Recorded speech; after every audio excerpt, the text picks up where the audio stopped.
with us and say the Pledge of Allegiance. I pledge allegiance to the flag of the United States of America and to the republic for which it stands, one nation, under God, indivisible, with liberty and justice for all.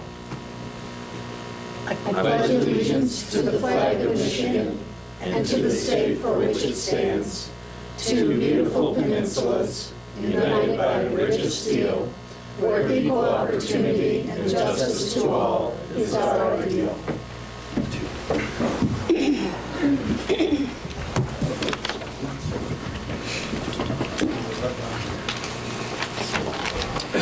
We have a couple of amendments to the agenda this evening.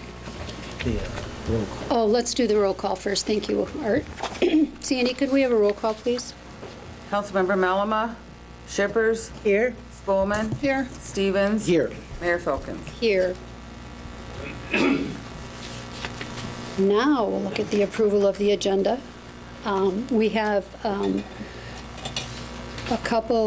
three new FOIA appeals. Is that correct, Marcus? There are two additional ones, I believe, right, Sandy, that we're adding? Three, okay. Sorry, I was looking at my blue line. Three additional FOIA appeals that we'll add as items B, C, and D under FOIA appeal. If Okay. that's okay with council? Yep. Could we have a motion? I'll make a motion to approve the agenda as amended. Support. Sandy, could we have a roll call, please? Councilmember Shippers, Yes. Spolman. Yes. Stevens, Yes. Malama, Mayor Filkins. Yes. Motion carries. At this time, we'll open the floor for public comment. We do ask that you keep your public comments to 3 minutes or under. And when you come forward, if you would please tell us your name and then also write your address and your name on the piece of paper at the podium. We would appreciate that.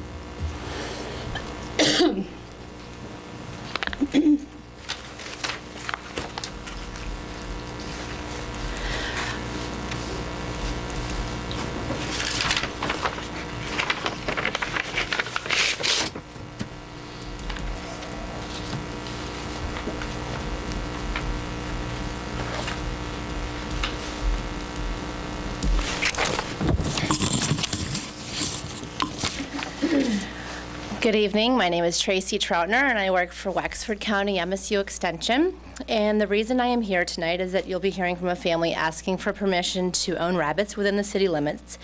And I am here to talk about the benefits of owning a pet rabbit within the city of Cadillac. According to the people of the state of Michigan, the definition of a livestock means that the species of animals used for animal or human food and fiber are those species of animals used for service to humans. So human food and fiber, or species of animals used for service to humans. Livestock includes, but is not limited to, cattle, sheep, camelids, goats, bison, privately owned cervids, retites, swine, equine, poultry, aquaculture, and rabbits.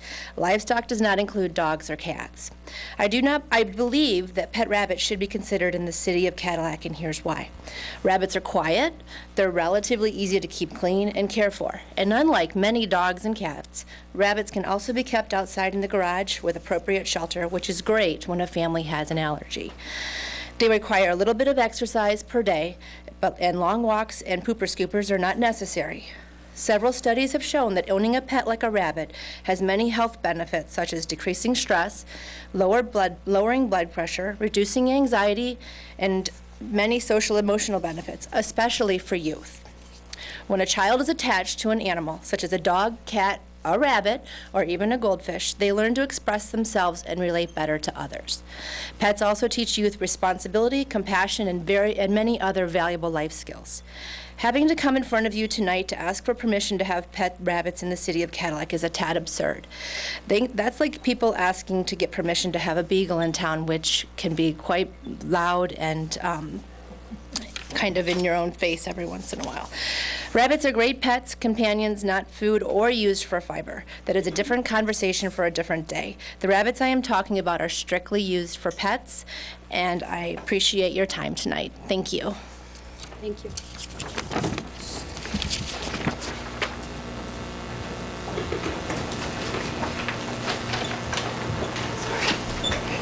Hi, my name is Richie Harris, 124 and a half Air Street, and I came to talk to you tonight about the new Cadillac Community Partnership.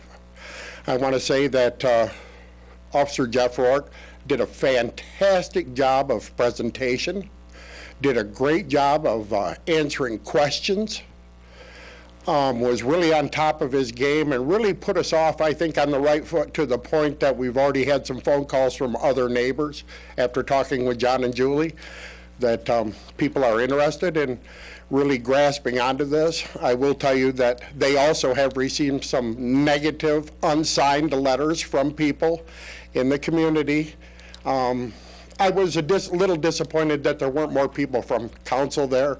I want to thank Jeff again, and the prosecutor, Mr. Bonavidic, did show up, stayed for the whole meeting, did do a little question and answer before he ran out the door, helped a lot of people with some unanswered questions, problems that have happened. And Mr. Stevens, who came, and I'll phrase it as he did, I don't want to put words in the other council members' mouths, but some things have been discussed. There was some concern over the way some of it was going to go, but I thought it was wonderful. It's going to be a great partnership, and I think that the people that are behind it and on board with it are going to do a great job of trying to make that spread community-wide, because to get rid of the neighborhood watch, looking out your window with the binoculars, was a great concept of, you know, let's do things to get to know your neighbors, and in the long run, it'll be a benefit. Thought it was a great deal. Thank you.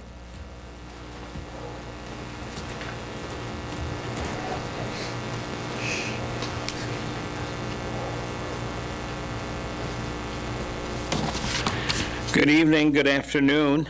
Thank you for this opportunity. My name is Tony Rubio, and I'm currently on the ballot for the November 3rd elections that are coming up. I'm running for the position of mayor. The reason I'm running for the city mayor spot, I've been in Cadillac since 1999. I wasn't born here. I didn't go to school here. I was relatively new in 99, and I fell in love with Cadillac. So I made a choice to be in Cadillac. I wasn't birthrighted here. I didn't grow up, go to school, saw KISS, none of that. I chose this community. Right now, I see 7 wonderful people with beautiful minds, but each council member is going up their own way. And this is not helping the city, in my esteem. We have got a rowboat in the water. Some of us are paddling that way, some of us are paddling that way. We're not going to get anything accomplished, we're not going to get anything done.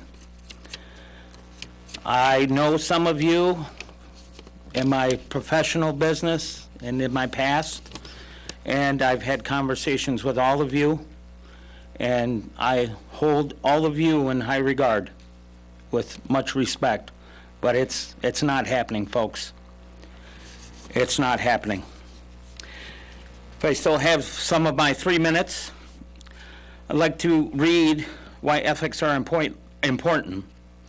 An increased awareness of individual and organizational ethics can build a culture that celebrates trust, a culture that is also compliant with laws and regulations. It also encourages a commitment to a sustained, ethical environment that can be a direct force in heightening the excellence, efficiency, productivity, and morale of any organization. Tony Rubio, 1021 Chestnut, I thank you kindly. And please, anybody that can hear my voice, please vote. Thank you. Thank you.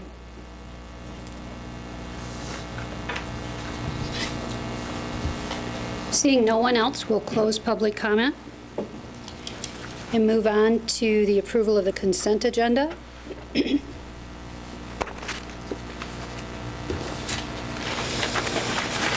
Make a motion to approve the consent agenda. Support? Sandy, could we have a roll call, please? Councilmember Spelman. Yes. Stevens. Yes. Malama. Shippers. Yes. Mayor Folkins. Yes, motion carries. Next thing that we have on our agenda is communications. First request is to display a banner from November 2nd to November 16th for the Cadillac Band Booster Craft Show.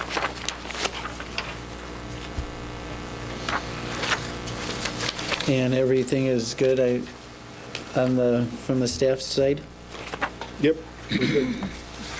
I'll make a motion that we approve the request as presented by the Cadillac Band Booster Craft Show to display a banner from November 2nd to November 16th, 2015.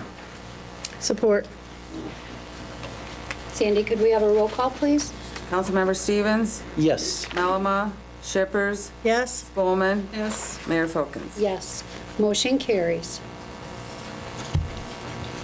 The next request is to display a banner from November 16th to November 23rd, 2015 for the Cadillac Area Symphony Orchestra. I'll make a motion to approve the display of a banner from November 16th to November 23rd for the Cadillac Area Symphony Orchestra. Support? Sandy, could we have a roll call, please? Councilmember Malama. Shippers. Yes. Spelman. Yes. Stevens. Yes. Mayor Folkins. Yes, motion carries.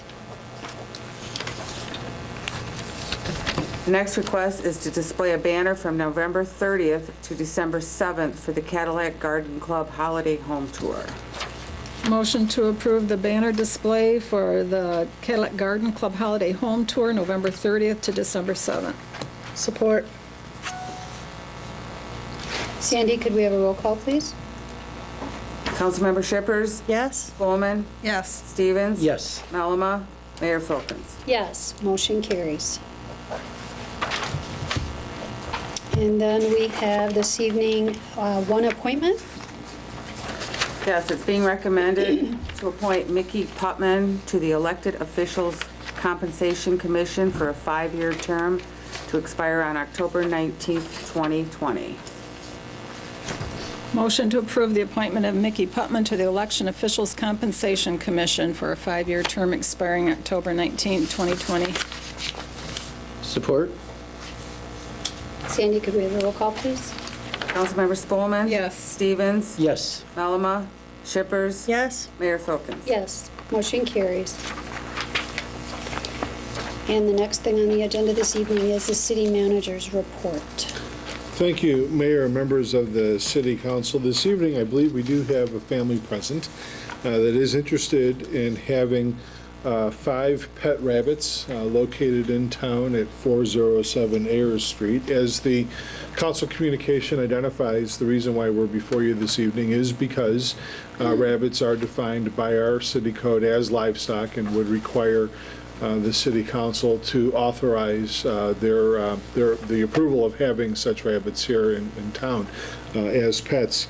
There was not any staff concern with respect to this request, as it may help council in any determination. There was a similar request made about a year or so ago for rabbits to be housed that was approved, and the use was not for pets. I'll leave it at that. So at this point, I'm not sure if there's anything perhaps from the folks that are requesting the use, if they may want to address council, but certainly it would be up to council for discussion. I do have a question. The last one that we approved, there were some points that had to be met, and did staff find anything, were there any points that the staff identified in this case that we would think about? Only limiting it to 5. Okay. All right. Okay. Well, I thought the letters were very well written by the young people who will be tending these rabbits. So I would like to make a motion to allow the Dunlap family to house up to 5 pet rabbits in small outdoor cages. Support? I'd like to hear from the family. I would too. Would you like to come forward? Come on, don't be shy. Come on, don't be shy.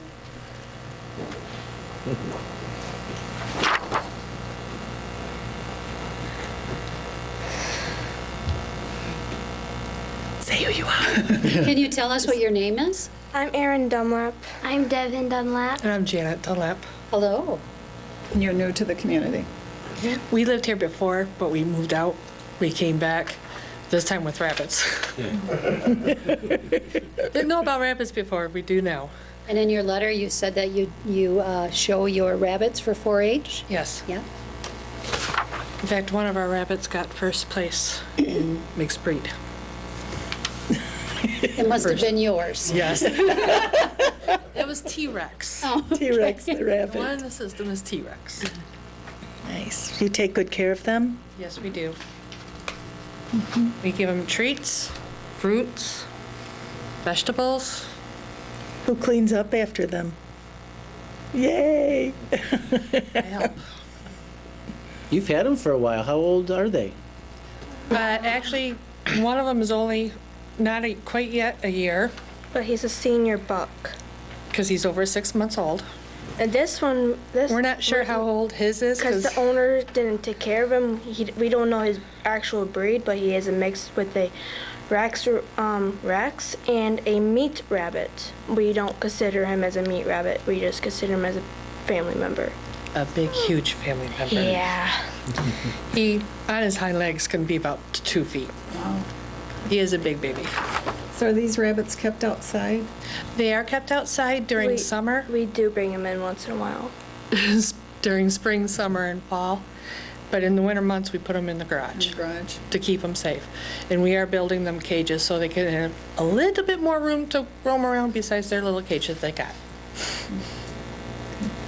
I gotta tell you, Aaron and Devin, you guys' handwriting is both much better than mine. It's nice that I could actually read your letters. Redo their papers. No, Made sure I that was they the were. one that wanted to do it. Because I messed up a lot. Well, you did a very nice job on that. Okay, anything else? Well, you know, I was thinking about this when I was looking at, I think we're all set here. You Yeah, could sit you down wanna if you want, sit down. thanks. You know, when I was looking at the packet, and I thought, I mean, there's a lot of compelling reasons to go along with this, and there were some other things that jumped out, but one of them is you know, I've got wild rabbits all over my yard, eating my garden. So I'm not really sure why we can't have pet rabbits that are contained and cared for. And then the other thing is that house cats are like the #1 predator of songbirds. And people, you know, have house cats that run all over the place killing songbirds all of the time. And so again, I'm not sure why we even have an ordinance that wouldn't allow rabbits that are pets. And then,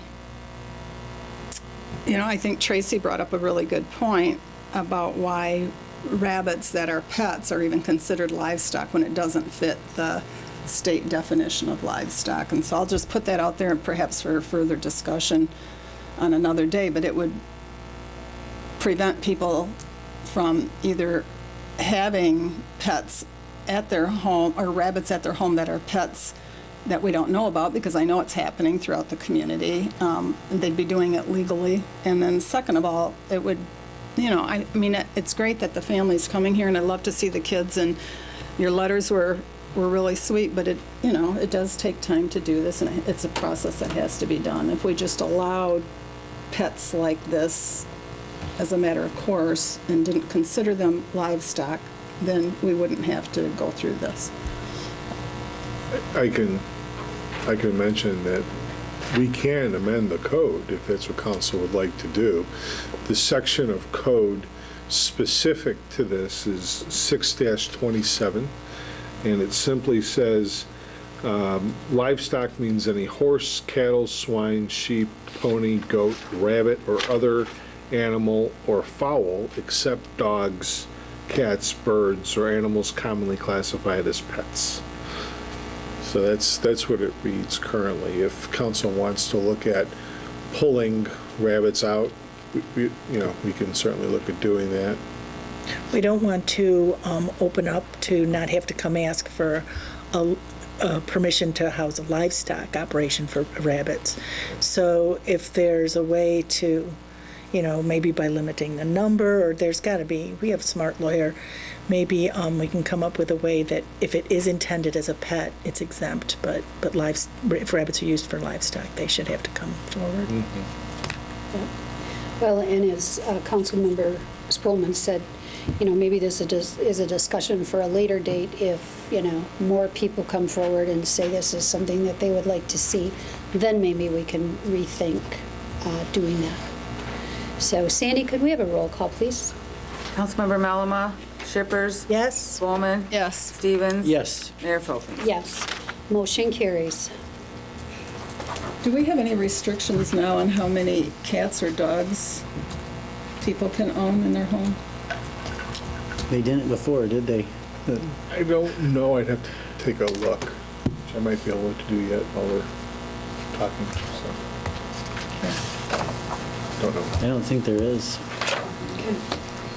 Okay. That might be something we consider. The next item is a request with respect to the allocation of mayor wedding fees, or the mayor's wedding fees. In accordance with Public Act 211 of 1972, mayors in the state of Michigan are authorized to solemnize marriages. Our current mayor and mayors in the past have done this from time to time. We do have a reserve account set up as a part of our general fund, and there is, I believe, $900 currently sitting in that account. There has been a couple of project concepts to have those dollars redirected from basically just sitting in this reserve fund. And those projects are the Mayor's Youth Council and also the establishment of a drive-through deposit box out in front of City Hall. The map on the screens showed the proposed location. While it might be a little difficult to see because of the tree cover, the location would be the two parking spaces immediately to the north of the little landscape island.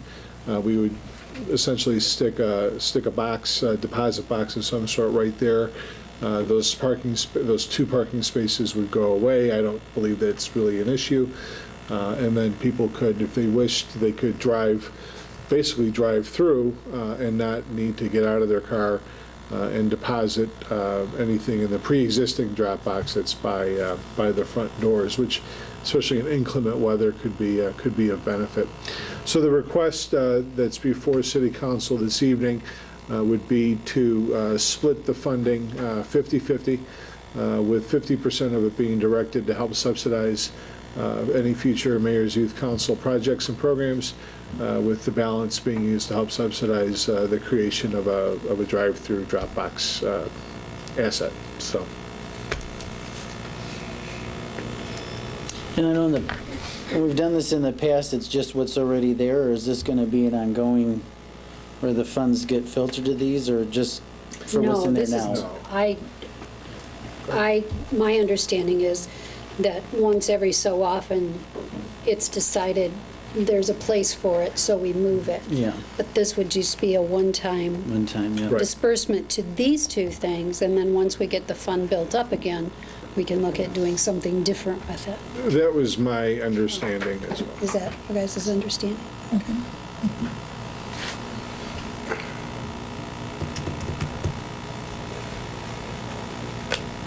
Well, I'll make a motion to approve the distribution of mayor's wedding fees as requested, with 50% being directed to the Mayor's Youth Council and the remaining 50% directed to fund a new drive-through drop box at the city municipal complex. Support? Sandy, could we have a roll call, please? Councilmember Shippers. Yes. Bowman. Yes. Stevens. Yes. Malama. Mayor Folkins. Yes. Motion carries. Thank you. Okay. Thank you. Okay. Thank you, Mayor, members of the City Council. The next section of our agenda is the FOIA appeal section this evening. With the first appeal being with respect to the one received and discussed at the last meeting by Mrs. Menke, you do have a copy of the packet in front of you. The last page does include a draft of a response from the city, which I was going to ask the city attorney to please walk us through accordingly.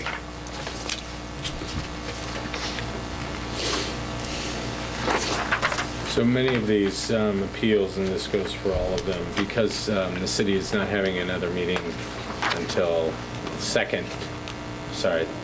third week in November, these have to be considered tonight. So,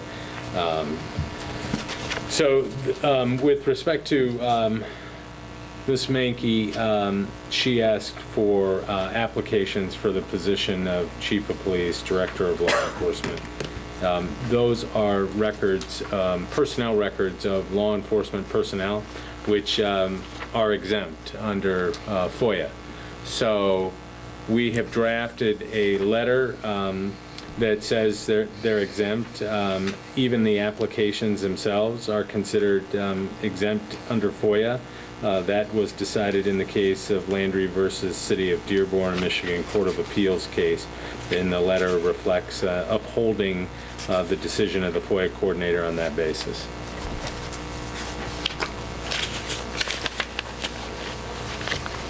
Okay, we heard from Ms. Menke at our last meeting, and I don't see that she's here this evening. So then what we need is a motion to support the So denial. I would probably prefer a motion to deny the appeal as stated, on the basis that they are personnel records of law enforcement personnel that are exempt. Okay. Could we have that motion? I'll make that motion. Support. Sandy, could we have a roll call, please? Councilmember Spelman. Yes. Stevens. Yes. Melama. Shippers. Yes. Mayor Folkins. Yes, motion carries. Thank you, Mayor and members of the City Council. The next FOIA appeal, and I don't know exactly if the order is the same as I have it, that everybody else has. I have the one from Friday, October 16th from Mrs. Sue Melama. The packet before you includes a copy of the request for the appeal. It also includes a copy of the initial request for public documentation. In summary, the requested documentation were closed session minutes from the Civil Service Commission meeting. It would be appropriate at this time for council to consider inviting Mrs. Melama up to state the reasons why she'd like to appeal. So. Thank you. I appreciate an opportunity to share with you. The city has misunderstood what my Freedom of Information Act request was. I think the interpretation was that it was a request for closed session minutes. I did not ask for any minutes of a closed or an open session.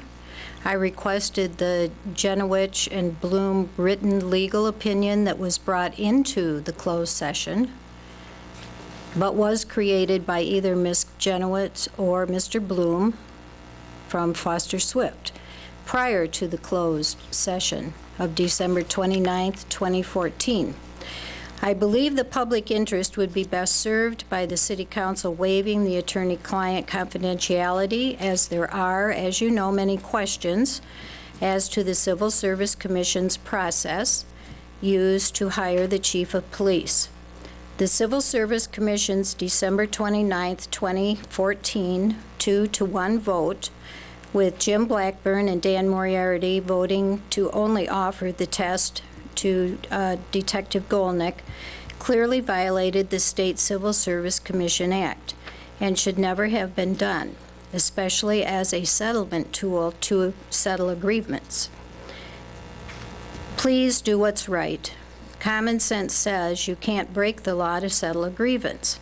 The city did something illegal to settle Todd Golnick's grievance. So please do what's right, waive confidentiality, and show the public that the Civil Service Commission followed their lawyer's advice and did not break the law.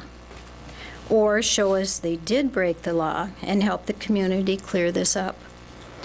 Next, Sergeant Gildersleeve announced in the Cadillac News article of October 5th, 2015, that the non-competitive test was agreed upon by the Civil Service Commission and the union as a way to resolve a pending grievance. Yet nothing shows on the minutes of the Civil Service Commission meeting. So it sure looks like the Civil Service Commission struck a deal in a closed session, which would have then violated both the Civil Service Commission Act, as it respectively applies to the competitive testing of the sergeants that didn't occur, and the Open Meetings Act, which prohibits voting in a closed session by a public body. Please do what's right.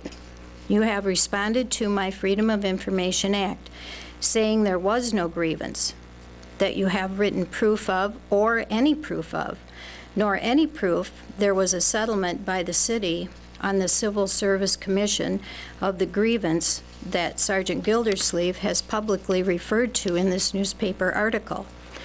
Please do what's right. The public interest would be best served by showing us the grievance or grievances your employee is referring to and showing us the withdrawal paperwork of the settlement that occurred as part of the 2-to-1 Civil Service Commission vote, which curiously permitted only competitive testing for the chief of police position and effectively cut out all the sergeants from a fair opportunity to study and take the civil service exam twice, as has been allowed for the candidate that Mr. Pecha has selected for the chief of police.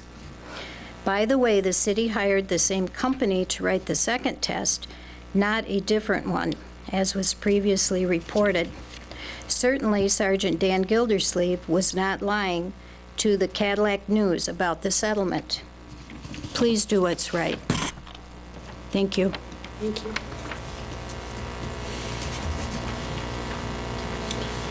As before, the packet does include, and by the way, it is my fault. In reading the letter, for some reason, I thought it said minutes, but it doesn't. It was a request for the opinion from the closed session. But the packet does include all the correspondence that has been received to date and has gone out to date, along with a copy of the draft response letter that is upholding the denial. And Mike, if you wanted to make comment on that again. So there is a draft letter attached, obviously a request for written confidential legal opinion from the city's attorney's office is exempt. The appellant is correct. The city has the right to waive privilege. I would never and have never recommended the city council do so. I don't recommend they do so in this instance, but I will categorically deny in any respect, so that it is perfectly clear, the city has not violated any laws that I'm aware of, period.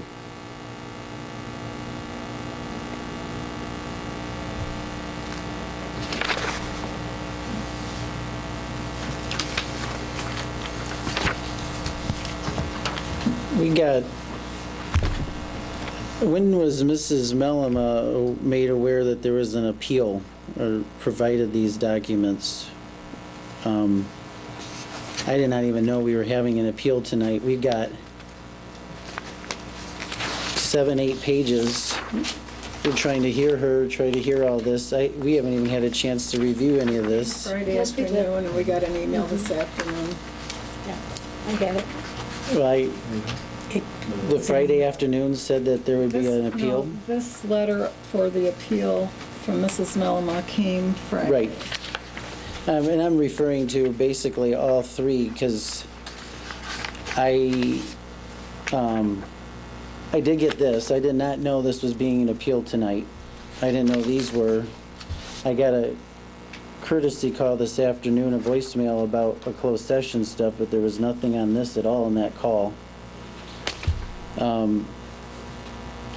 And I know last time we heard it and then we waited, and I am trying to figure out, I know we have so many days, I think, is it 10 days? 10 business days. And it's considered received The meeting, the meeting after the appeal is filed, which is this meeting, and then you do not have, the city does not have another meeting scheduled until the third week in November, which is why you have to deal with them tonight. or we have we've done that in the Or past, Yep, you can call a special meeting. which I know we've done. I don't believe for a FOIA hearing. Have we ever, maybe we have, but. You did, but also I know that every time we cancel meetings, the thing is if there needs to be business conducted.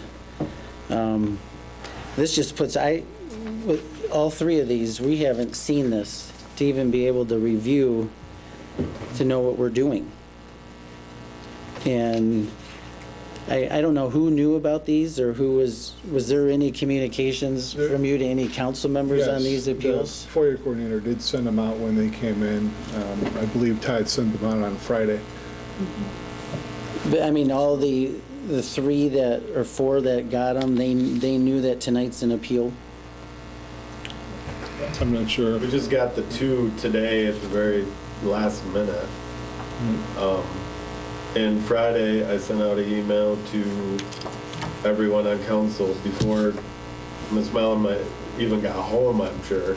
I had that one out to council. And I did see that one. And we received the rest of this documentation at 12:12 today. Yep, and that's And I- about as soon as I got them. I do not have it on my phone, I was gone. And the city knows that if, on important stuff, I may not get the emails, but I did not see those. But, so the three were, if we didn't get told, did they get told? Was the three people that appealed, do they know it's tonight? Or I don't know if Mrs. Mellama knew it was tonight, or who are the other two? I don't know the answer to that, if the two folks that you spoke with tonight. No, not the two. But they both requested it to be tonight. Yep. Yeah. I mean, there's a Mrs. reason why Sessanella she requested provided it for this evening, and Mrs. Mellama and Mrs. Williams are all here. It's also not required by law that they address the council either.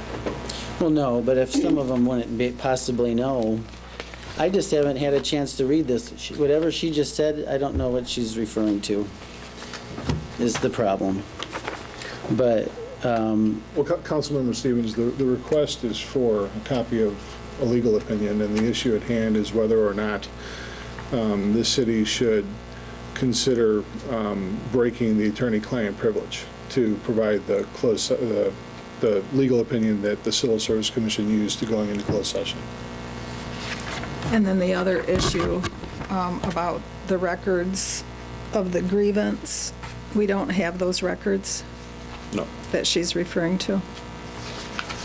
but we don't, I knew the attorney-client one, that makes sense, but here, So, Marcus, what is the answer to Sherry's question on the second question? I believe I'm not aware of any records that exist, so that's why it's denied. so there's see, this is why it's frustrating to have these conversations even here. So there's a settlement to something, but we don't have any copies of it. No. That's Or fine. not, okay, I'm sorry, the word is agreement, not settlement. Well, regardless, Councilmember Stevens, that's why there's no documentation to provide, or even to say that we're redacting it and providing it. There's nothing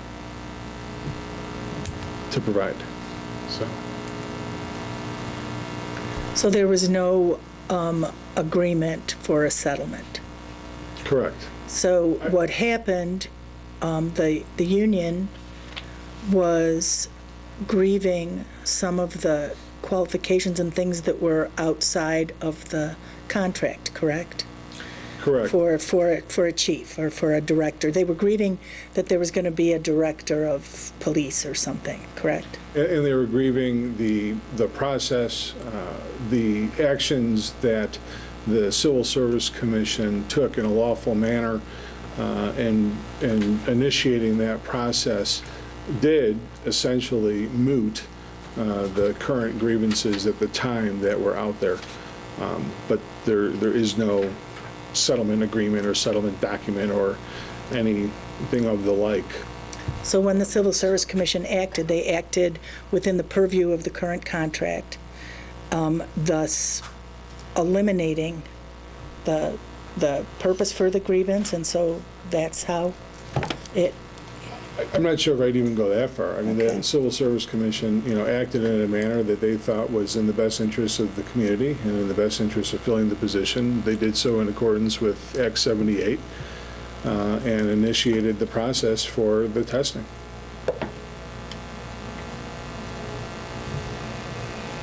So on any of these, and I'm going to ask this just to cover all three of them, I didn't know anything about them, but did you have any conversations with any other council members on it or the actual people that appealed? Or I did not. The two requests for appeals that came in today actually put on their appeal that they wanted to be heard immediately, which tonight is immediately. I'm not sure if Mr. Keyway had any further communication with him or not. But it was pretty clear that they knew that there was a meeting tonight. One of them is here this evening. I don't believe Mrs. Cuccinella is here this evening, but it was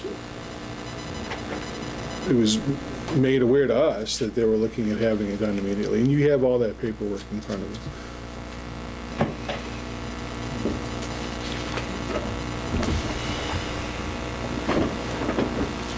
So no other council, this was the first, all of us are having the same first conversation on this, or did We any? are, other than this email. Right, I read the emails. I remember when I was on my lunch hour looking at my emails and seeing this, and I also saw that they wanted to be heard to be heard tonight. I didn't know whether or not we would.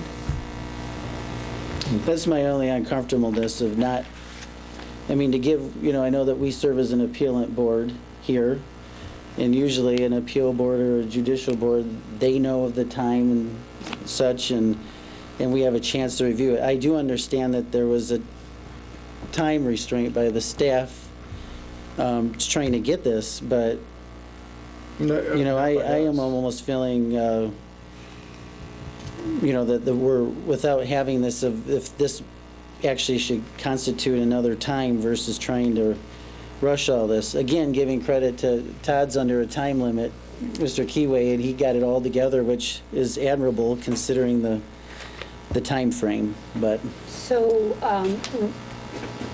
what benefit do you see in waiting until a special meeting?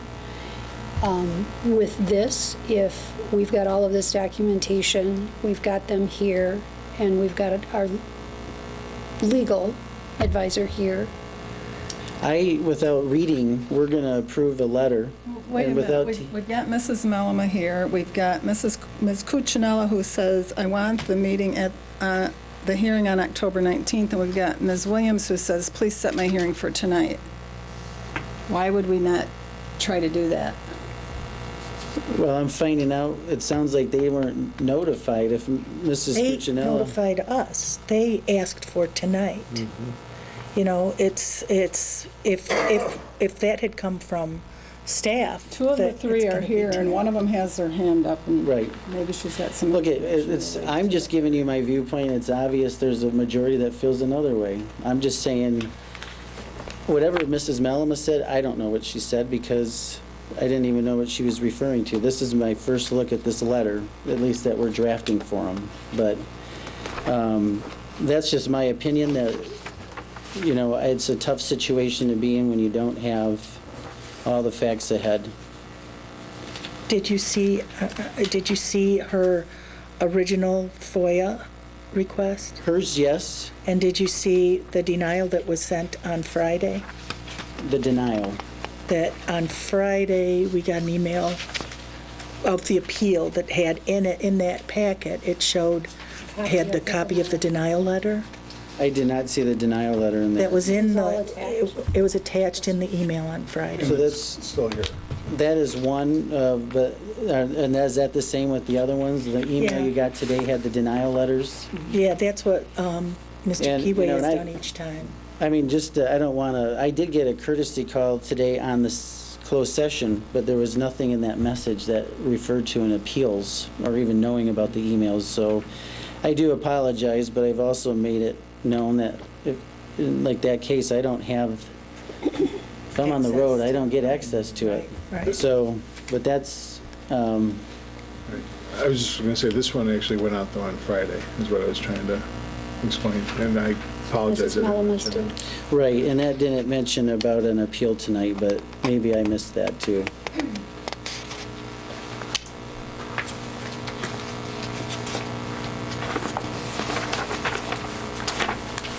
I'm not sure if there's any additional information, Mike, that you would have to need to So put where are we? together, or us. We need a motion. Nothing on our end.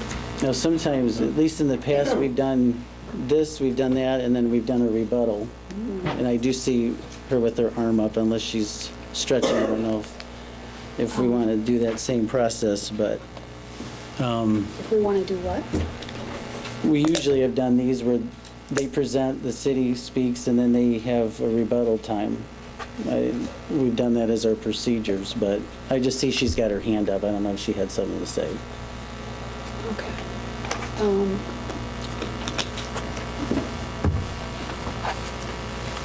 Because of the reasons written in the letter from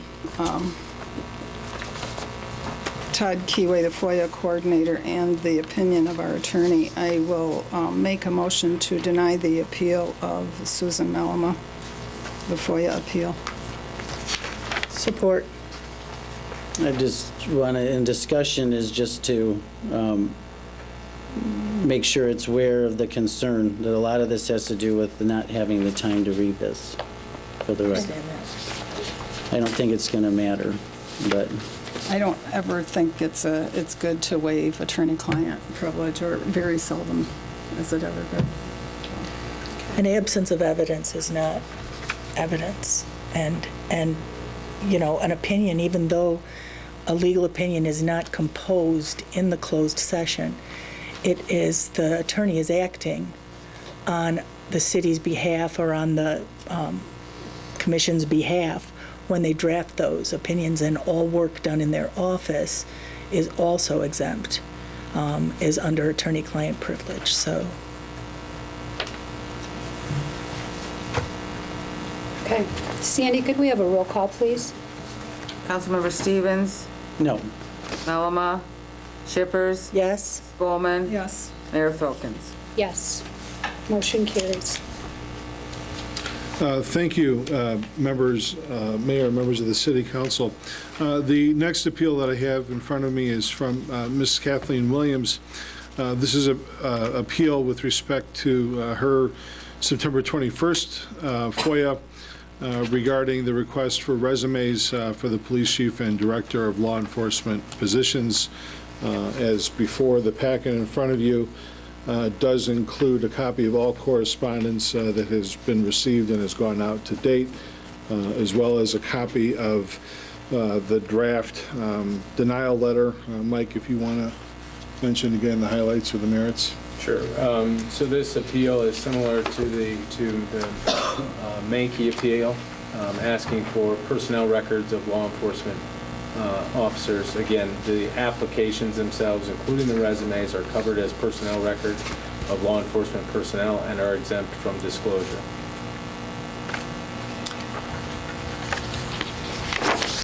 I see that her original FOIA was granted in part where it did meet the criteria of information that can be FOIA'd, and the part, once again, for police personnel information was denied again.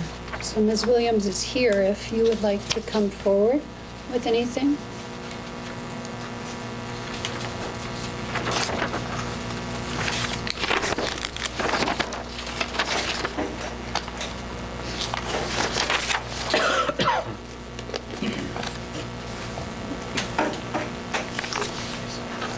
My name is Kathleen Mary Williams. I live at 1240 Moyer Street, Cadillac. And I have so many questions about how this thing ended up. I tried to look back and see how the last police chief was put in place.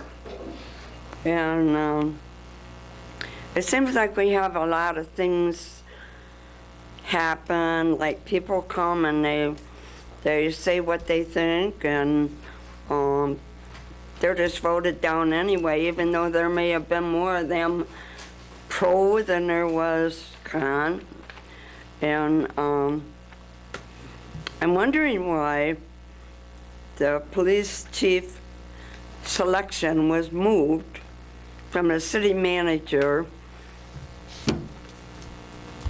in a way, to the Civil Service Commission, because I would think that our city council should be aware of everything that pertains to that. And one thing that really bothers me, because I don't know the other policemen very well at all, but all I know is what I read in the paper. And if someone test score is higher than the other person's, it just seems like things aren't quite like they should be. And that's why I would like to see the papers to back it up. So I don't know what else I have to do to find out, but I'm not a quitter, so I'll probably be back. Thank you. Thank you. Marcus or Mike, is there anything additional? No.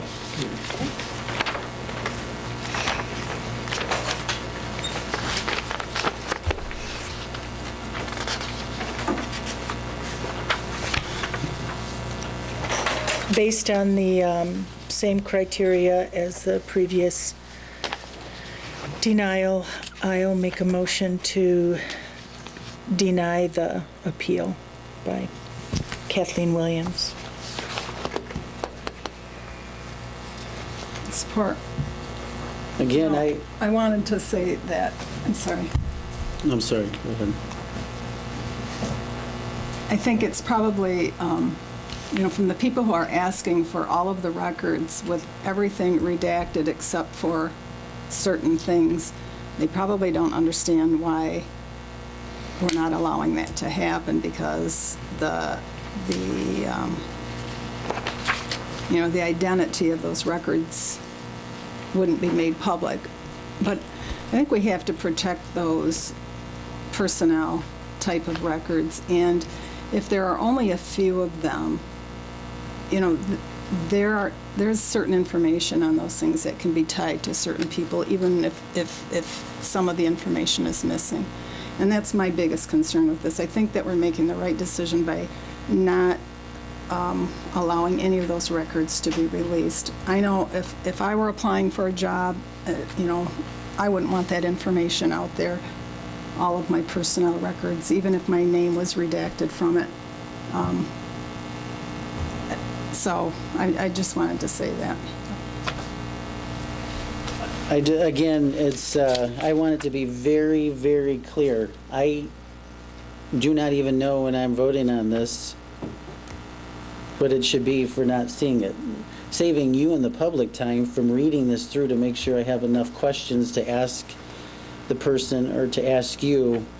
It's putting in a frustrating mode. I remember 2 or 3 meetings ago when this came up, I remember at the end saying, without communication, there's going to be problems. One time it was a lawsuit on a different issue. The lack of communication, I just do not feel comfortable. And again, just disclosing that I had no access to this. And I did get a phone call, like I said, there was a nice courtesy call to keep me in the loop on the closed session, but nothing about appeals. I could have tried to get in here and read these first. But, I do, I'm glancing, and that's dangerous. I'm glancing where I can see, Well, we can take time. Yeah, as much time as you And we need. can explain it. Ask questions. honestly, Let's explain it. but is it really gonna do any good? I didn't have any time either. I looked at it on my lunch hour. I didn't get out of work until after 5. I had to grab something to eat. But, I did what I could to get as much information as I could. And I appreciate the attorney taking a look at these. I'm not going to vote against what the attorney's recommending because I know we've hired an attorney to look out for the best interest of the city. Right. His job. That's what we pay him for. And he So does. I'm taking his recommendation. And he should give his legal opinion. And he's right, he does this. But, for example, I'm also looking, we serve as an appealant board. I'm glancing, but she looks like she wants some information on name changes since 2010. This is the part that frustrates me. We deny her. It's too vague and overbroad. Now, usually, I may know what that means, but she's denied with no answers. Usually there's an answer. Maybe we don't have a specific document named that, but there's no information provided back to the people, so it just keeps stirring. What the city did with respect to that request was denied in part and granted in part. First saying that it was overbroad and vague, but to the extent that we could identify records responsive to the request, those were granted. So some of it was. And the reason for that is because we don't want to be in a situation in which we have not responded, or we've responded by granting it in whole and realized that there was some other document that somebody wanted. So where we can't really decipher necessarily what a requester might mean in total, we say, first, it's vague and overbroad, so we're not sure what you're asking about. But to the extent we could identify what you were asking, then we're providing you these documents. Right, or sometimes we're not, because we don't know in other cases. That's correct. Yep. I just, my goal hopefully is this, you hope these don't. I always notice at the bottom, they have a right to now appeal it to a higher level. I just like to see us prevent those kind of things. And, for the record, we have a motion and support, I believe, but I just want it to be clear and I hope that's understood, that I don't want to take the time to read this. I don't think it's going to change other opinions, and if it's not, we won't have a majority vote anyhow, and we could go back to it. Ms. Williams states that she has a lot of questions, and, maybe somebody can sit down and answer the questions that she has about it, even though that press release that was done answers a lot of those questions, but there may still be some other questions out there. I, too, would like to get as much information out as possible because the questions keep coming. Right. Well, I think sitting down and if you can document those questions and sitting down and having a conversation with Mr. Pecha, I think the integrity of our organization is so important. And when people look to applying for positions within this organization, they have to feel with confidence that those things that should be kept in confidence are kept in confidence. Sandy, could we have a roll call, please? Councilmember Malama, Shippers, Yes. Spolman, Yes. Stevens, No. Mayor Folkins. Yes. Motion carries. Thank you, Mayor and members of the City Council. The final appeal this evening is from Mrs. Cuccinella. The appeal is with respect to the denial of her FOIA request for various specific educational transcripts regarding the application process for the police chief position. As before with the other appeals this evening, you do have a full packet in front of you this evening that includes all documentation that's been received and sent out, along with the draft denial letter in the back. Mike, is there anything you wanted to add? Want to walk through the denial letter as you've done other two? Yeah. Three?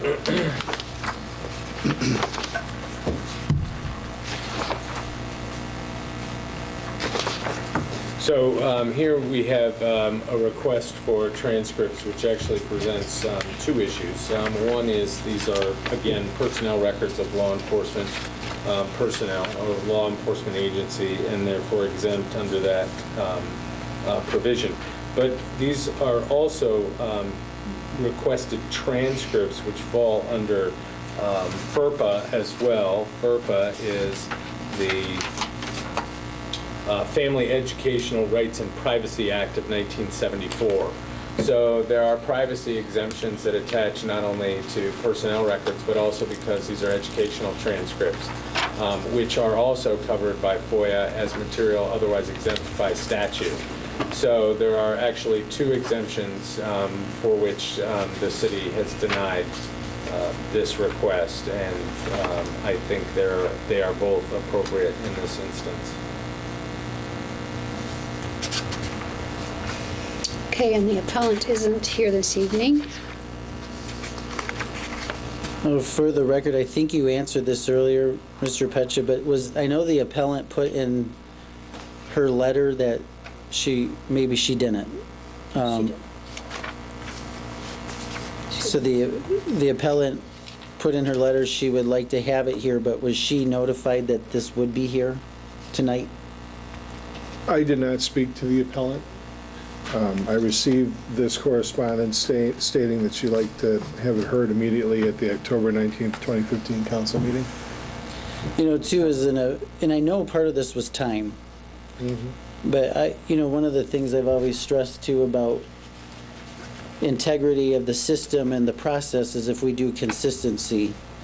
And over the years we've had FOIA appeals.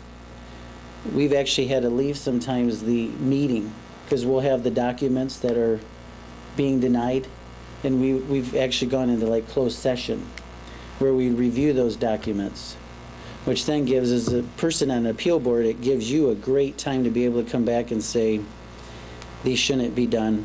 Or we've actually sometimes not gone into closed session, but they've been part of our discussion. In this case, I don't think the other ones, they might have been. It sounds like there's documents that have been requested, but in the past, we've at least had that process of reviewing them. But again, I just like to note on this, same thing as the others, that in this case, I don't think she was aware it was happening, even though the request said that. And I haven't had time to really review this at all.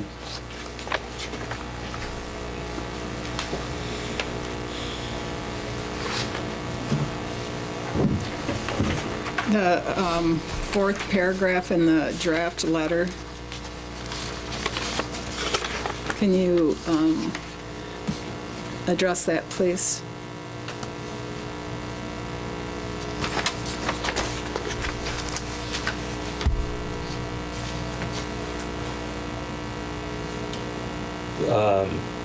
Regarding the certificates of education, is that the one you're talking about? The request was asked for any certificates of education which you define as high school, college, or post-college for Detective Golnick. And the city does not have or maintain those requested documents, which are why it wasn't provided. So the city does not have any of those documents requested. As simple as that. We have transcripts.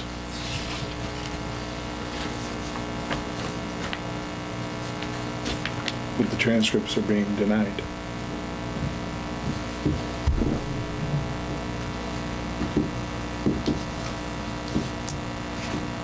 I'm not sure. The transcripts are being denied under FERPA. The transcripts are being denied under two bases. One is they're a personnel record of a law enforcement agency. And second, because of FERPA, they are exempt as well. We have transcripts but not certificates. That's correct. Do certificates fall under FERPA? I'll be honest with you, I don't know what a certificate of education is. Like a diploma, I'm thinking. We don't have any such document, as far as I know.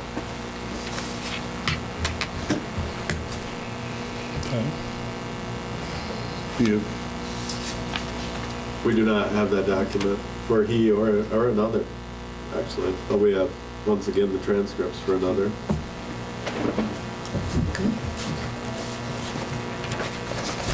You know, and as far as for the notification of this appeal, our written policies and procedures are on our website. It's very clear. It's very easy to read.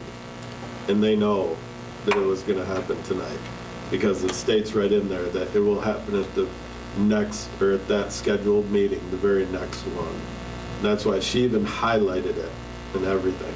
So there was no misunderstanding. Well, I mean, and I understand. I don't even have time to communicate.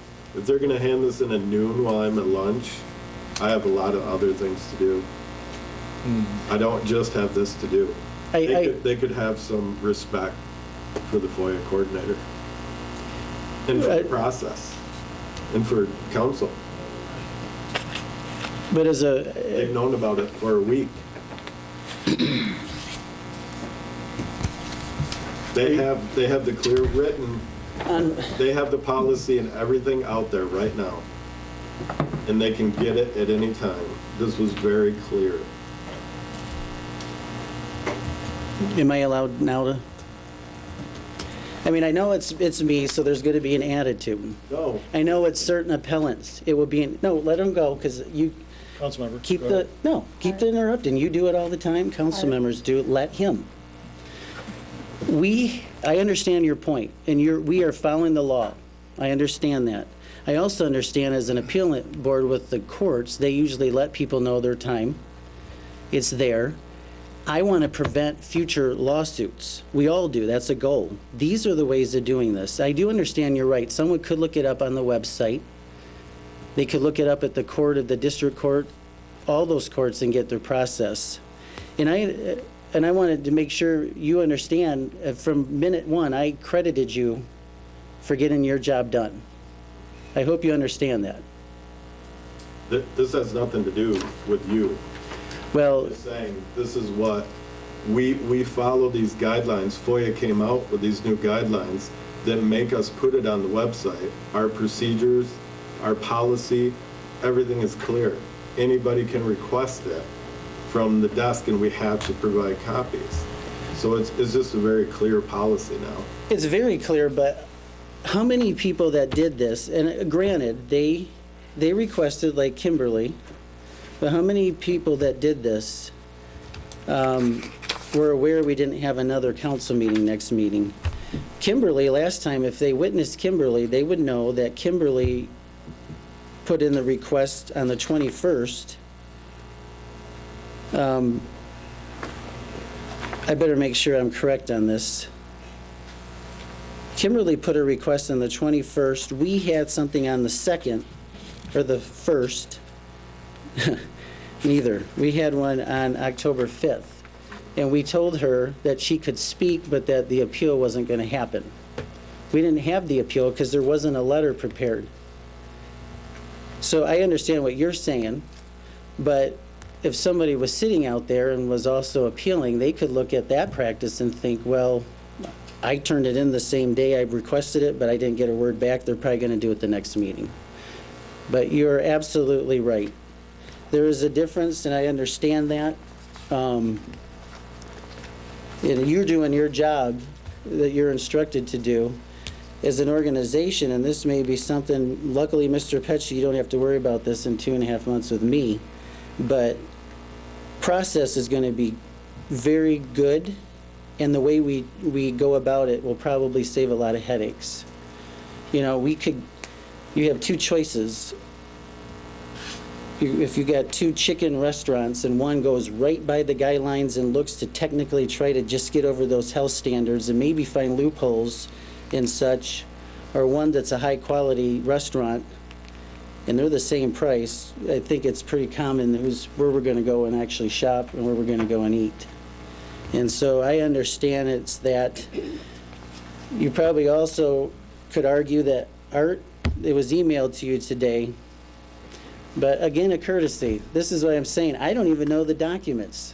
most of the time I voted no on these because I've had a chance to review them. The first one I voted no because I did, but I didn't even see the documents.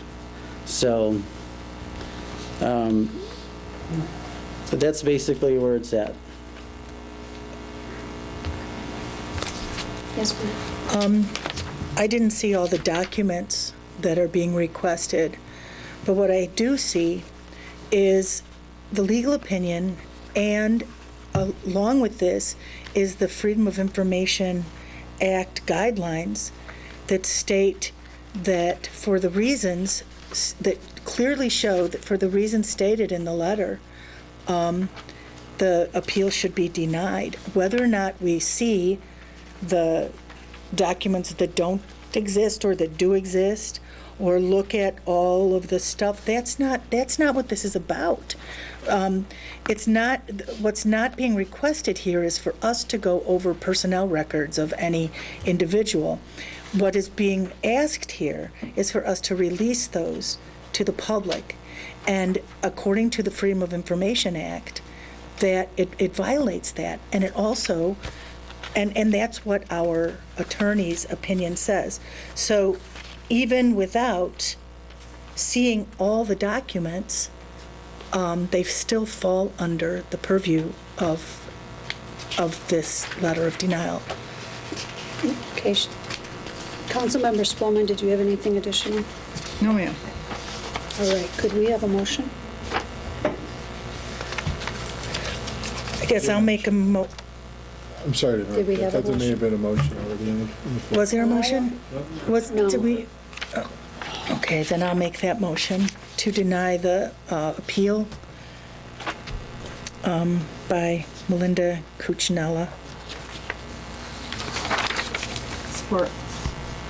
And again, just the last one noting, we just didn't feel I had sufficient information to make this decision, so.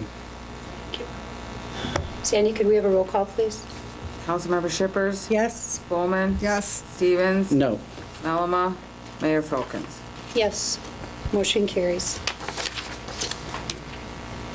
Okay, for minutes of boards and commissions this evening, we have the minutes of the Courthouse Hill Historic District Commission meeting that was held on September 14th for our review.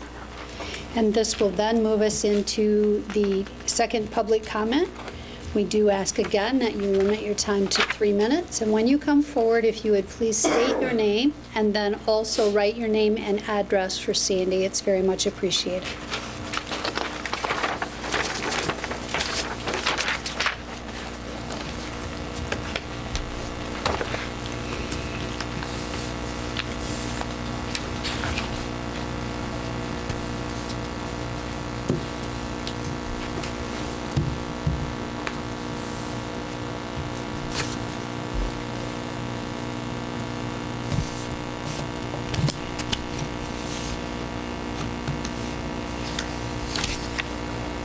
Hello again, I'm still Sue Melama. I'm really saddened by what has occurred here tonight. Councilmember Stevens had indicated that past practice was that I be allowed to have a rebuttal time, and yet I was not. Councilmember Stevens also mentioned about consistency when he was talking. I don't see a lot of consistency, and that really does kind of trouble me. I guess I feel as though only half of my appeal was addressed, and the other half was not. And the half that was not was when I was talking about Sergeant Gildersleeve saying that there was a grievance and that what all transpired had to do with a settlement of that grievance. So, you know, I feel that I got a 50% deal out of it, not 100%.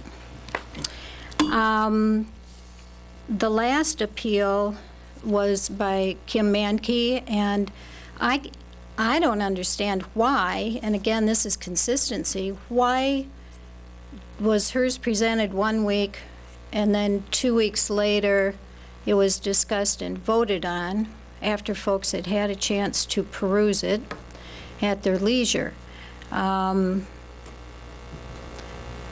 I think I understand why. I think it's a convenience of the city council not to have a special meeting.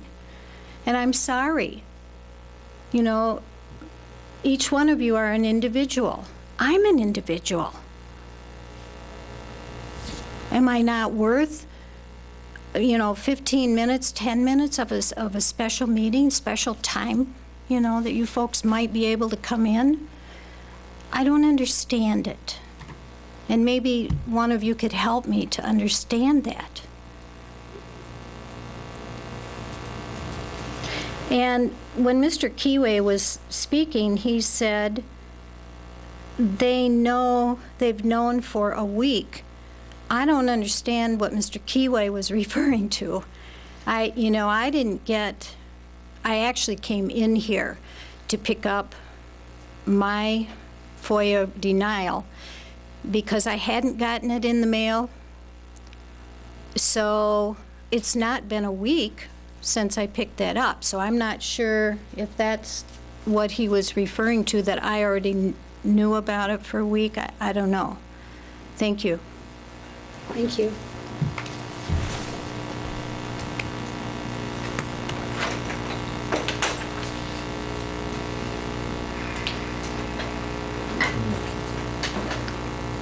Well, first of all, this whole last period, lots of rules are being broken. But number one, I never knew Mr. Golnick. I think that's Mr. Golnick. It is. How are you? And he looks like a kind of a young person. And night before election, he was behind placing an ad in the paper. Now, maybe because he's young, he really didn't know that was wrong. We don't know that, do we? And Mrs. Felkins, you wouldn't be sitting there where you are if that hadn't happened, most likely. And the other things that keep concerning me is several times during the Blackburn case, you should have took yourself off of there, because you have a very good way of presenting yourself. You're a nice looking lady, but we're not following the rules. We're skirting around them. And that's why I'm here. I'm pushing 80 here pretty quick, and I've been around the block a few times, But why is it that we are choosing a police chief in a different manner than we did before? That's why I keep asking questions. And that's why I keep coming back. I don't hate anybody or anything like that, but I just think we are not following the rules right. Thank you. Thank you.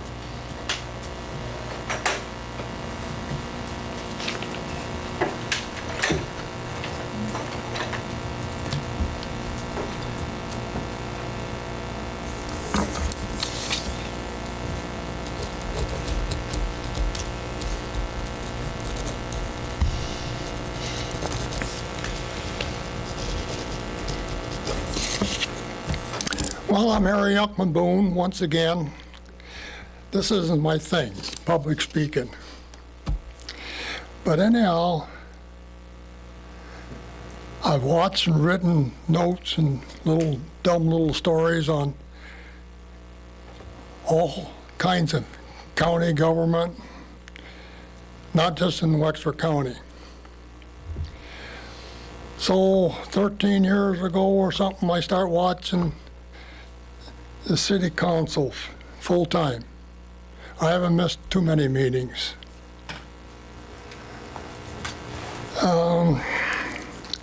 The first 10 years, it was appalling. I don't know why I would try to put that in a book form, because who would want to read it? In the last 2 years, it just, as I look around, pretty nice people. I don't know most of them, except Mike. That's because he's got money. But anyhow, the people that's opposing this council is really mean-spirited. I talked to a lot of them outside of the chambers here. That's all they want to talk about.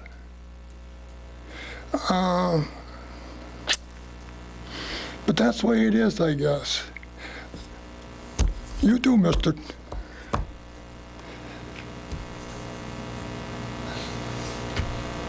I don't want to say anything nasty about you. You can. It's public comment. No, I really don't. I don't want to say anything nasty about anybody. But I don't know. It's I just can't understand why they treat this council the way they do. Unless you guys are doing something that I don't know. But if you are, that'll include me. Thank you.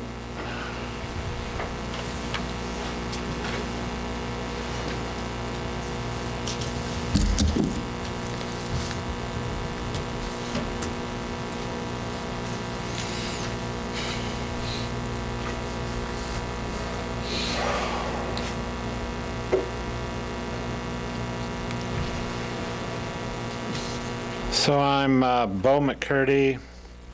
I was at another board meeting, so I couldn't quite catch the beginning.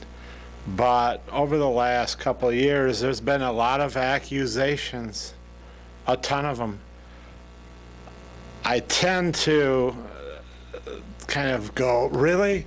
Our lawyer that we paid good money for, who is serving the city, has told us what's okay and what's not. And you followed that. By following that, you're following the rules. People can say whatever they want. They can accuse you of breaking laws. But our attorney here has said you have not broken laws. People put in the paper things that say, no, this is all fine. There's a reason. And people that expect you to drop everything and have a special meeting, you know, everyone could ask for a special meeting. There's so much division going on. Blaming you for the election, please. I think Carla won that election. It was helpful, but that's not the reason. You didn't get that many people on your side just because of a very legal comment and ad by Chief Golnick. Anyways, that's all. I just think it's, people can say whatever they want. You can believe whatever you want. I choose to believe that this is a well-run organization and you're following the rules. You're listening to your attorney. You're maybe expediting a few things because, why, it looks like a council that's getting things done. Thank you.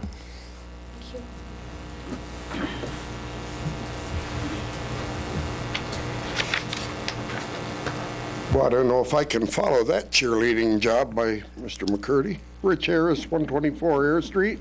That was pretty good. I just want to address a few things that were done earlier. I did have a conversation with Mr. Keyway this afternoon because, you know, I file a lot of FOIAs. I found out a lot of factual material about the city. By the way, I didn't get my letter from my FOIA, which was supposed to have been in my 5-day letter that it was supposed to come on the 12th. Didn't come till the 15th, but that's Thursday, not here nor there. Was going to file appeal to ask a couple of questions, and I'm going to throw them out now, and maybe Marcus can answer them in the good of the order. Maybe he won't.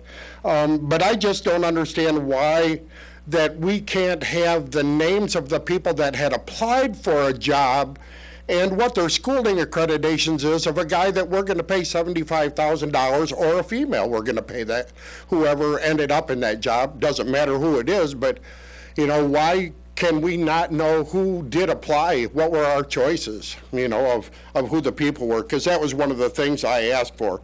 And it was nothing more than names and what their schooling accreditation was. I understand some of the stuff that Mr. Homier was talking about. I understand that there's some things that Mrs. Mellema was talking about, and Mr. Pecha referred to Act 78. I know that like the back of my hand. That December 29th meeting, there were things that were told here in this council room, and I have FOIA'd them, that Mr. Pecha has said that is not what he advocated for or not what he brought out of that December 29th meeting back to this council. So I'm not saying it's the council's fault that they aren't getting the factual, you know, materials. Maybe they're not. And I think that's what has reoccurred on many occasions. And Mayor, you made a comment about, and I laughed, and I know you didn't like it, but you said that maybe somebody could sit down with Mr. Pecha and have a meeting. Ms. Williams was part of a meeting that we sat down and tried to talk with Mr. Pecha and Mr. Keyway about the ethics, and it went absolutely nowhere because there seems to be not much truth and transparency when you ask a question. You got the little drum beat and they run around the bush, but you never really get a factual answer. And I think maybe that's why I became evil and vindictive. And it's not that I'm for or against anybody. I just became real interested after a lot of the FOIAs I got that I read into and found things that were not quite the same as they were here in the meetings. And I'm like, whoa, wait a minute here. And it's really opened my eyes to a lot of things going on in the city, some good, some bad, but that's only my opinion. Thank you.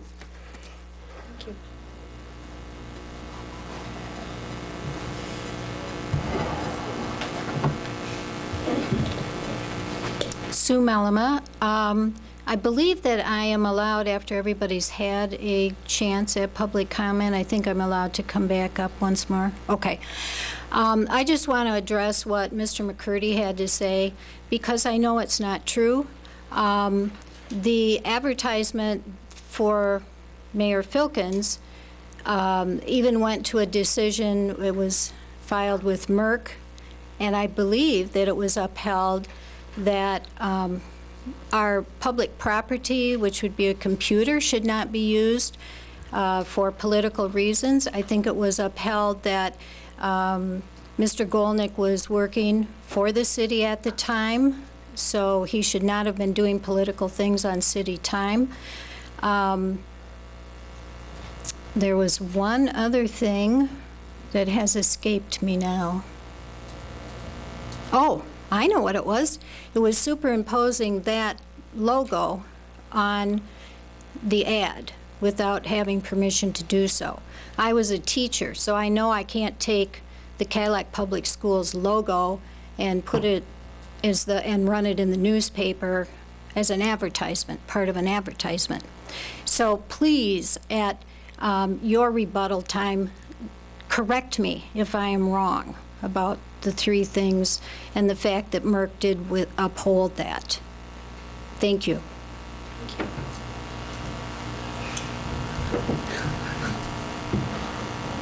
Seems kind of stupid, but the fact that the union put that out, yes, they made a mistake with the logo.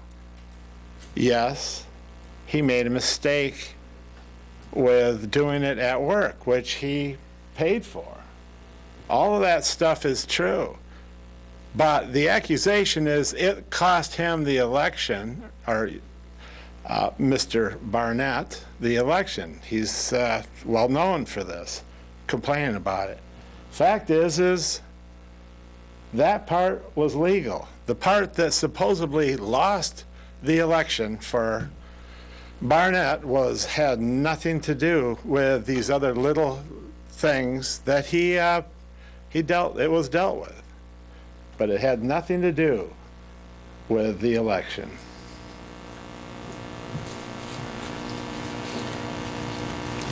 Seeing no one else, we'll close public comment.